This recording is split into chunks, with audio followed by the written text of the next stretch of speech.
बिस्मिल्लाहिर्रहमानिर्रहीम। अल्हम्दुलिल्लाहि रब्बिल आलमीन वल आक़िबतु लिल मुत्तक़ीन वस्सलातु वस्सलामु अला रसूलिल करीम, अम्मा बाद। आज का पहला सवाल है, क्या मरने वाले की रूह 40 रोज़ तक घर वापस आती है? साकिब हुसैन, बुलंदशहर।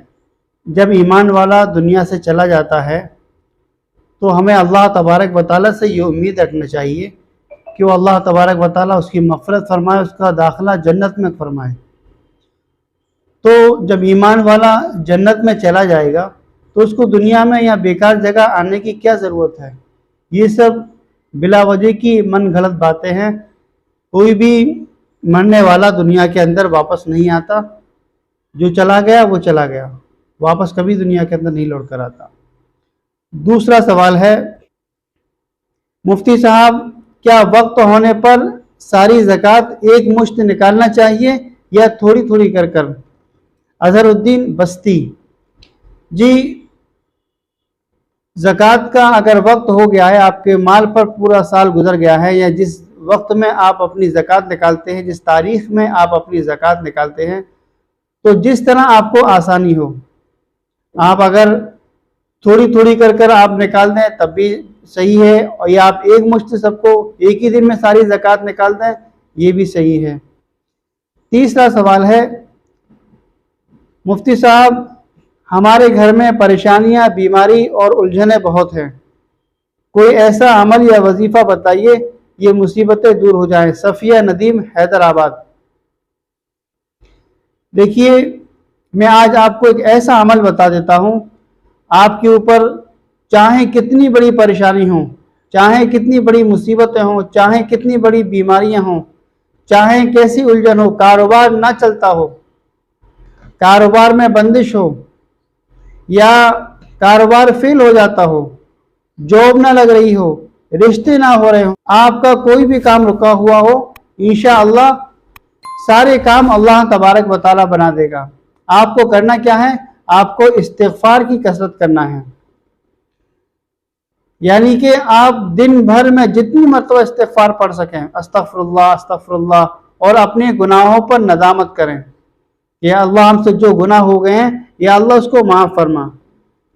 और दिन में 1000 मरतबा, 500 मरतबा, 300 मरतबा, चलते फिरते, उठते बैठते, बाज़ार में चलते में, या घर में बैठे हुए हैं, अपने काम में लगे हुए हैं, अपने कुछ भी काम कर रहे हैं, तो उसको इस्तिग़फ़ार को ना छोड़े। हदीस पाक में है कि इस्तिग़फ़ार की कसरत से अल्लाह तबारक व तआला रिज़्क़ के दरवाजे ऐसे खोलता है कि हम गुमान भी नहीं कर सकते, हम सोच भी नहीं सकते। बशर्त यह है इस्तिग़फ़ार की कसरत खूब हो, खूब ज़्यादा इस्तिग़फ़ार करें हम, और नमाज की पाबंदी, ये दोनों चीज़ें लाजिम पकड़ना, इंशाअल्लाह आप सोच भी नहीं सकते, अल्लाह तबारक व तआला आपकी ऐसी मदद फरमाएंगे। चौथा सवाल है, खतने की दावत में खाना खाना या दावत में जाना सही है या नहीं? मोहम्मद शाहनवाज, फिरोज़ाबाद।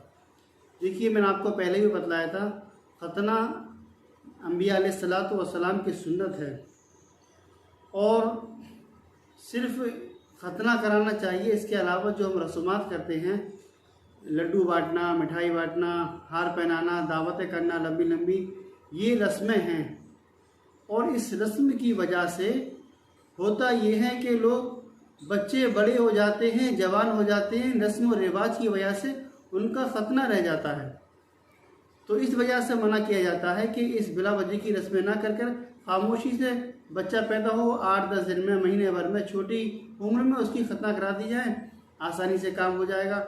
रस्म और रिवाज की वजह से मना किया गया है। और अगर आप दावत में जाते हैं तो दावत खा सकते हैं, खाना खा सकते हैं, इसमें कोई हर्ज नहीं है। पांचवा सवाल है,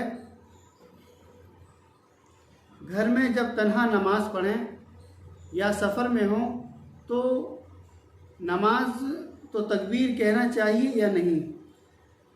जी बिल्कुल कहना चाहिए। जैसे आप कहीं भी सफ़र में हैं, कहीं आप तन्हा नमाज पढ़ रहे हैं, तो नमाज से पहले जो तकबीर होती है वो कहना चाहिए। या कुछ लोग नमाज के बाद मस्जिद में जमात हो गई, उसके बाद अलग से कहीं मस्जिद के खारजी हिस्से में नमाज पढ़ रहे हैं, तो वहाँ भी तकबीर कहना चाहिए। और मर्द अगर घर में नमाज़ पढ़ रहे हैं तो उनको वहाँ तकबीर कहना चाहिए, ज़रूरी है। आपका कोई अगर सवाल है तो सवाल को इस दिए हुए नंबर पर, स्क्रीन पर जो नंबर है उस पर भेजिए, इंशाअल्लाह आपका जवाब दिया जाएगा। और इस वीडियो को ज़्यादा से ज़्यादा शेयर करें ताकि दीनी मालूमात ज़्यादा से ज़्यादा मुसलमानों तक पहुँच सके। अस्सलामु अलैकुम वरहमतुल्लाहि वबरकातुहू।